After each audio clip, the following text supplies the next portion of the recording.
ఆయన స్నేహితుడు గాయపరుస్తాడు. గాయపరుస్తాడు అన్నప్పుడు నిన్ను నాశనం చేస్తాం కాదు, కానీ నిన్ను బాగు చేస్తానికి. చూసి సింపుల్గా చెప్పాలంటే అనుకుంటానండి, ఓ వ్యక్తి మంచి బట్టలు కొనుక్కొని, తనకు పట్టిన బట్టలు కాకుండా మంచి బట్టలు కొనుక్కొని టైట్గా బట్టలు వేసుకొని సగం ఒళ్ళు బయటికి ఏలాడుకుంటా అందరి ముందు ఎట్లా ఉంది అంటే రోడ్లో పోయాడు అందరు ఎట్లా మానవాళ్ళు అంటాడు. ఆఫీస్లో colleagues it's fine fine nice. కానీ నిజమైన స్నేహితురాలు వచ్చిందనుకో ఏం చేస్తుంది? ఏ పిచ్చా నీకు, ఏంటా బట్టలు ఎట్లా తెలుసా ఒళ్ళో? She will talk the truth. But ఈరోజు మనుషుడికి కరెక్షన్ ఇచ్చే ఫ్రెండ్స్తో స్నేహం వద్దంట, అప్రిషియేషన్ ఇచ్చే ఫ్రెండ్స్తో మాత్రమే స్నేహం కావాలంట.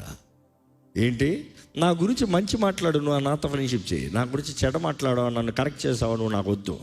నీ వెనకాల చెడు మాట్లాడతాం కాదు, నేను కరెక్ట్ చేస్తావు. We want people to praise. ఎప్పుడు నువ్వు ఏది చేసినా ఏది చేసినా చప్పట్లు కొట్టి ఏది చేసినా సూపర్ అనే రకాన్ని చూస్తున్నావు. కానీ నిజమైన స్నేహము, నువ్వు ఏమనుకున్నా సరే నేను నిన్ను ప్రేమిస్తున్నాను కాబట్టి, నువ్వు నా స్నేహితురాలు కాబట్టి, I will not compromise in this. I will tell what is the truth. నువ్వు ఏమనుకున్నా నీకు నిజం తెలవాలి.